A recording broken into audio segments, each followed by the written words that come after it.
Thomas, il porte bien son nom. Et c'est Thomas qui l'a fait, c'est un gymnaste. Et bien même si les gymnastes, ils le faisaient beaucoup plus sur le cheval d'arçon, je crois que c'est l'un des premiers à l'avoir fait au sol. Il faut garder une certaine position de bol, on va dire. Tu vois, celle-là, on appelle position de bol, aussi bien en coupole. Quand je suis en coupole, je fais un démarrage comme ça, mais ma position reste toujours dans cette position. Pourquoi? Parce que j'essaie de garder une rotation. La forme du cercle, elle est imprimée par le dos. Ce qui est important, c'est de garder la rigidité de la forme. Alors, il y a des bases comme ça, c'est des bases de blocage. Alors ça, c'est la position du Thomas quand il est derrière, il est dans cette position. Elle peut être plus haute, tout dépend des morphologies.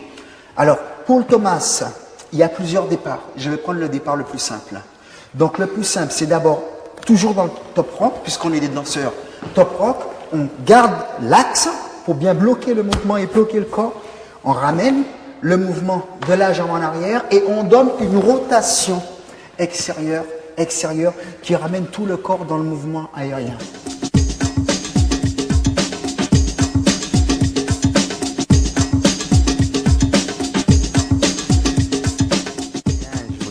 Alors, de Thomas, on va refaire encore un principe avec Redouane. Vas-y Redouane, fais-nous voir ton premier appel de pied. Premier appel de pied. 1, deuxième appel de pied. Là, alors vous avez vu, 1, 2, ce mouvement va partir en rotation derrière.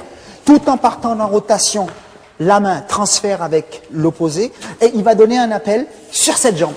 Une fois que cette jambe elle départ, il y a une certaine énergie qui propulse le corps vers une certaine hauteur et là, le mouvement avec les opposés.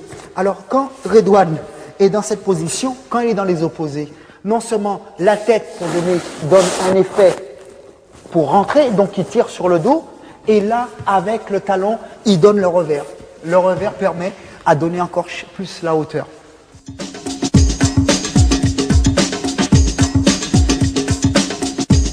Karim, beaucoup plus que Redouane, il se sert du mouvement et de la force qui est donnée par l'impulsion du bassin. Et de ce fait-là, comme il travaille beaucoup plus sur un équilibre de masse comme ça, la stature de Karim est beaucoup plus massique que celle de Redouane, qui est plus sur un système de muscles, de force. Ça ne veut pas dire qu'il y a une différence de puissance entre les deux, mais c'est organisé différemment. Eh bien, on voit bien que Karim, quand il lance les jambes, c'est toujours le bassin qui conduit. Et on verra après chez Redouane que c'est autre part. Bon, tu veux l'essayer une fois, Karim? Voilà. Et, hop, et on voit bien la vrille du bassin. Le bassin, chaque fois avec la jambe, on voit bien le ciseau. Le ciseau qui se fait comme ça et le bassin qui vient. En revanche, maintenant, si on va, Redouane, si tu peux le faire, tu le prépares de la même façon. Et alors, ce que je voudrais qu'on regarde bien chez Redouane, c'est quand il part, l'importance qu'il donne au haut du corps, qui vient chaque fois, il vient dépasser l'appui des mains. Et lui, il est sur un équilibre. Et du coup, il tourne moins avec le bassin, mais beaucoup plus avec une vrille entre le buste et les jambes. Voilà, il se met en équilibre, et voilà. Et on voit bien l'épaule gauche qui vient chaque fois se mettre au-dessus de son équilibre. Beaucoup plus que Karim, qui lui se sert du bassin qui vient chercher l'équilibre.